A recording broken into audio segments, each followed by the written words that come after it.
Each fall, Tennessee's young farmers and ranchers take part in a weekend conference to tour a different region of the state to learn more about that area's ag interest and to select the state winner of the Excellence in Agriculture contest.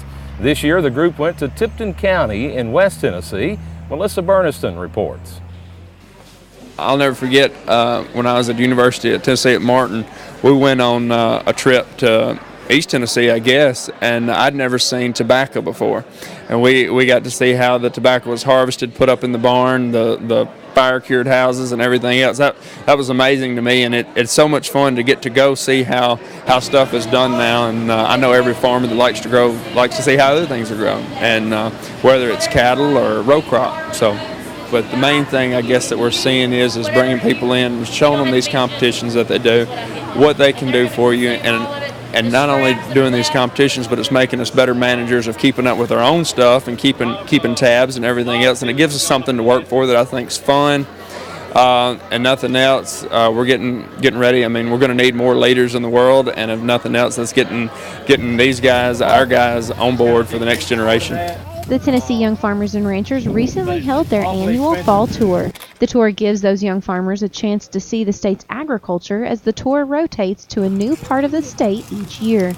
This year, the fall tour was held in West Tennessee's Tipton County as members got to see everything from cotton to irrigation to ice cream as they experienced West Tennessee agriculture at its finest. They can bring new ideas to us. We can bring new ideas to their operation. We're all in saving the American farm family. Whatever we can do to get the good side of agriculture out to the urban areas, that's our project. We welcome any of our customers or anybody in agriculture to tour our farm at all times. We don't have anything to hide. We do things what we feel like is the right way, in which 90% of the farmers out here are doing that. We need real farmers on the face of the product to let the people know who is out here producing it, who is working the hardest, who has the barbed wire cuts, who has the scars. We don't need it to think that it all comes out of a factory or it comes out of a bag. We want them to know how it was done and why it was done. And it is done for the feelings we have for our grandfather that worked hard to start this. It's done for the next generation that's going to continue it on. We need the face on agriculture.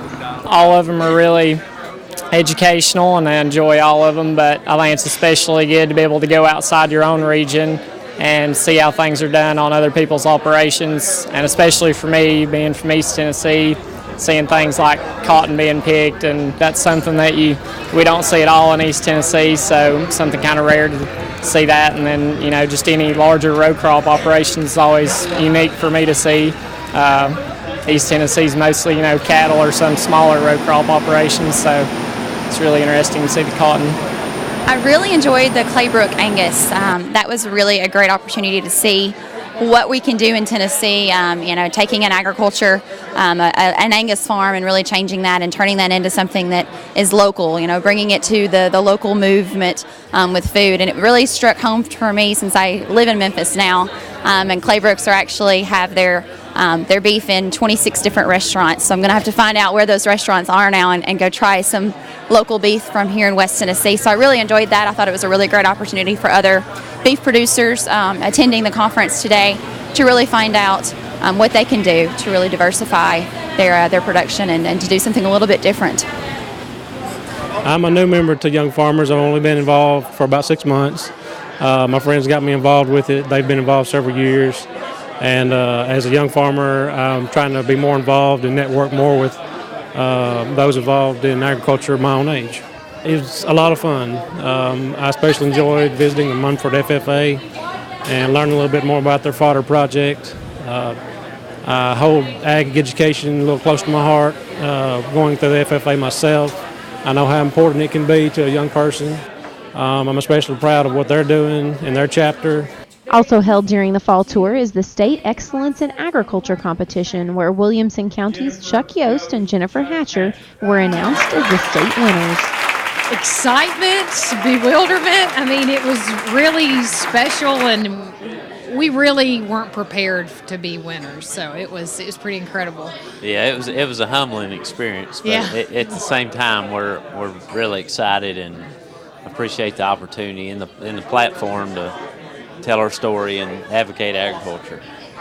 Hatcher Family Dairy was established in 1831, and our family has milked cows there ever since then, with small breaks in between. But in 2006, we decided to do something different, and we converted from a conventional dairy to a sustainable dairy, in which we take our milk from farm to table.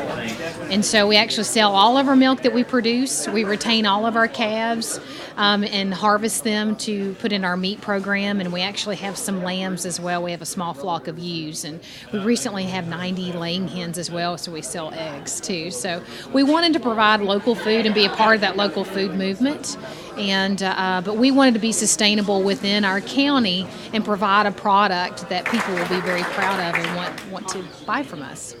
Yeah, and agritourism is a big part of our farm. And, we commonly have farm tours there for school groups or just any kind of group that wants to come and learn about our farm. So that's and our also family, because all of the employees there are family, and so that's what's really important. So whether you're full-time or it's your second job, as we call it, like us, when we leave our first job, we go straight to the dairy. So, but it's a family affair.